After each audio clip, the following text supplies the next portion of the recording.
Search engines are a critical source of traffic for nearly everyone's site, and at the heart of search engines are keywords. Whether you use paid search or rely on natural, organic search results, knowing which keywords are driving traffic and how they're performing is hugely valuable. We have a dedicated report under the Traffic Sources tab called Keywords. This is going to bring up a list of the keywords that are bringing traffic to our site, initially broken down by the visits column. We also have the ability to sort by paid or non-paid keywords.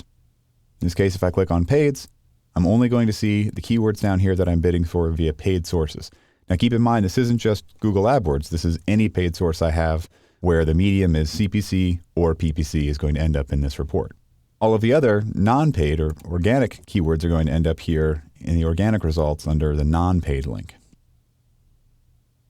Okay, let's take a look at the keywords as a whole. We can see here that my top two keywords by far are Google Store and Google Shop, which makes sense since this is the website for the Google Store. However, when we're talking about shopping in stores, I want to flip over to e-commerce to see if we can shed any more light on these two keywords. And what we see is a tremendous difference between these two. Despite the fact that there's over 5,500 visits here, about 50% as much, we see a massive difference in revenue, $444 versus over $10,000. Some of you might be saying that's great, but I don't have revenue. There are other things that we could also do, some other clues that we could look at to give us an idea of the quality of these keywords. For example, let's go back to the Site Usage tab and take a look at this. Pages per visit. Clearly, people who come in on the Google Store keyword are far more engaged. They see over twice as many pages per visit. They spend over twice as much time on the site.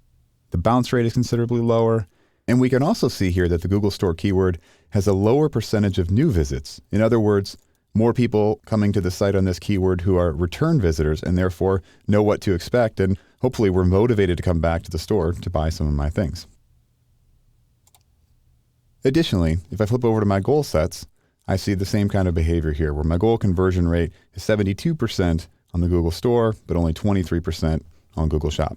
All these things are indications that Google Store is a far superior keyword than Google Shop, despite the fact that Google Shop has some impressive visits numbers of its own.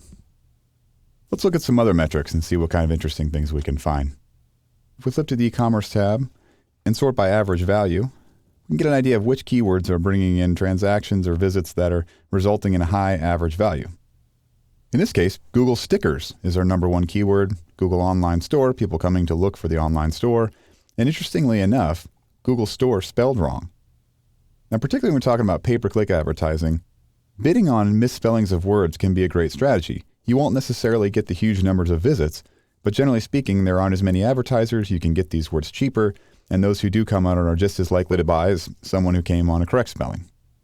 And the only thing I'll caution here is to keep in mind that while we are getting reasonable numbers of visits here, our transactions are fairly low. And so before we trust these numbers too much, we want to make sure that we can either expand our date range or spend more time getting some proper data in here so that we can be sure these are repeatable results and not just one-time flukes.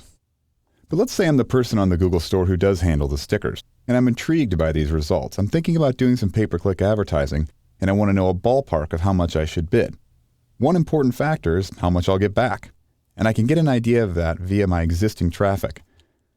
I can click here on per visit value and sort by that, and restrict my data set into the stickers just by typing stickers down here into the filter field. As you can see, all of my keywords now have been restricted to things that have stickers in the term. By sorting on per visit value, I can see here that Google stickers and Android stickers rise to the top with a reasonable number of searches for each one, and then it quickly drops off down here to single digits. In this case, it looks like Google stickers is a far better keyword than Android stickers, even though it gets less visits. However, what we see is something odd. We see one transaction of $547. Somebody really liked some Google stickers there, resulting in a very high per visit value, but we're not sure if this is repeatable.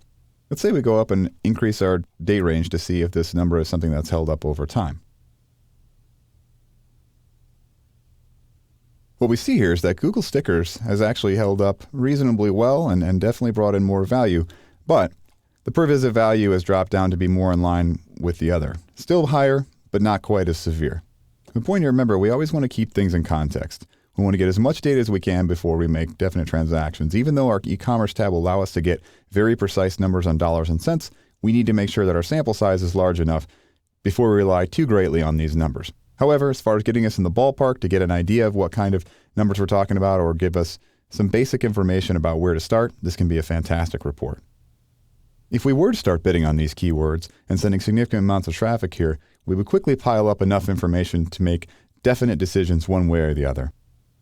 And there's no question, fortunes have been made and lost by understanding how keywords are being used to find your site. These are reports you cannot afford to ignore.